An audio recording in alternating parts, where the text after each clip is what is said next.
She would never be invited to an event, never be invited to the home, never even invited into the community. For if she would go to get water or anything, she would have to be able to do it separately, like the lepers. The lepers also were considered unclean, and so they were pushed out into the crowd and the country and told to live out there. And so she probably had to live out, once it was exposed, had to live out of the place where she would never walk the path of any clean follower or Israelite. And if she did, it had to be done in a way that they didn't know it. And so if she was to get water or anything like that, it had to be done separately. And she suffered spiritually. Because just as I read in Leviticus, the law was very clear that if it was any unclean person could never set foot in the synagogue. For 12 years, she could never go and worship with other people. She could never go before a priest or before anything into the God's temple and be in God's presence. So she was alone. Just like a leper. But this woman in the story here had hope that just touching Jesus' clothing would heal her. And the idea of touching Jesus wasn't new. It wasn't her alone that thought this. Mark 3:10 says here, "For he had healed many so that those with diseases were pushing forward to touch him." Mark 6:56, "And wherever he went, in villages and towns and countrysides, they placed the sick in the marketplaces. They begged him to let them touch even the edge of his cloak, and all who touched him were healed." So they knew that just the very fact of being around Jesus and by being able to touch him, there was healing. And so she certainly knew enough to know that hope that maybe she could be healed as well if she touched. And yet, here was this one problem. Most of those lepers or most of those cripples and blind and all those people were still socially accepted and got healing. She, on the other hand, was an unclean person. So would this ability to be able to touch him without Jesus knowing be enough to be able to heal her?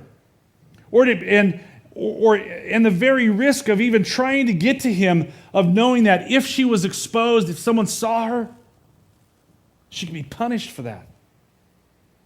Not to mention even the risk of the fact that what if I touch Jesus' cloak and it doesn't work and now Jesus is unclean? The very rabbi that everybody's talking about, and they suddenly think, who made him unclean? Was that woman. Maybe she's just too unclean for Jesus to even want to do something. But in the story, she still had to try. And so her plan was to do this in secret. Just, enough to where I have faith that it could happen. But she says, I just want to sneak in and somehow just people not notice who I am. Just get somewhere in the path where I can just touch him and then sneak back out. That was her plan. If I could do something like that, I could get away with it because I know no one's going to sit there and say, hey, come on, we'll give you some space to let you do this. No one's going to do that. But in the story here, we see that Jesus had other plans. In the story, it says Jesus felt her touching him. He felt the power flowing out of him. And so in verse 31, he stops. He says, "Who touched me?" Now, why did Jesus do that? Because you think that, okay, isn't it enough that she's suffered all this humiliation, that she's living with something obviously very embarrassing, very private? For 12 years, she's experienced this. Couldn't Jesus just kind of throw her a bone and give her a wink and just say, that's just you and I. You and I know that this happened. But I'm not going to cause you to have to be humiliated anymore or to make it public. Couldn't Jesus have just done that? Jesus wanted to give her something more. Jesus stopped and be able to bring it out because he wanted to free her from this life of secrecy and shame. He wanted to let's get it out in the open. Let's let him see who you are. Let him know who it is. Let her share this story in front of everybody. And I mean, it says in here, she reacted, of course, with fear because, she thought of all those other things. Maybe Jesus knew that, wow, you made me unclean, woman, or something like that, or want to punish her because, she always thought of God punishing the unclean people. But instead, Jesus exposes it, brings it out, and shares it. But what Jesus really, I think, wanted her to know, he wanted her to know that he knows who she is, and he cares for her. Because she could have walked away, saw this miracle, and yet still wonder, I wonder if Jesus had known that I would have done that, it would have been different.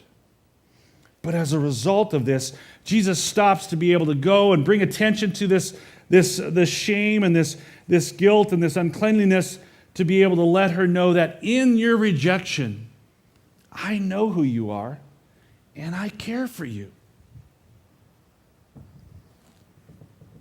And he also wanted her to be able to know that, clearly understand the fact that Jesus was able to heal when no one else could.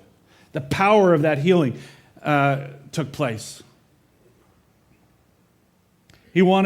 Jesus wanted her to be able to experience the blessing that goes beyond that, where he goes to her after saying this. Well, I should say too, he wanted to be able to expose the fact that it was her faith that brought about healing and not some magical thing in the clothing or the cloak. But she could know that in the very heart of who she was, in this faith of believing that was what brought around released the power of Jesus in her life.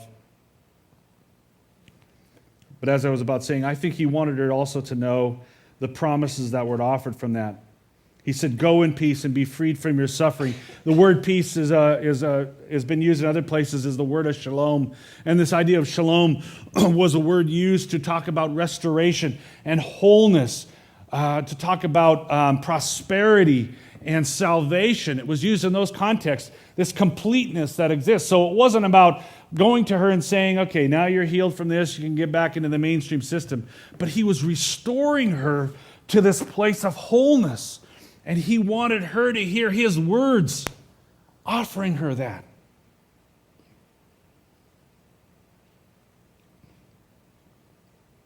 It only required her to be able to be humble enough and open enough to come to Jesus.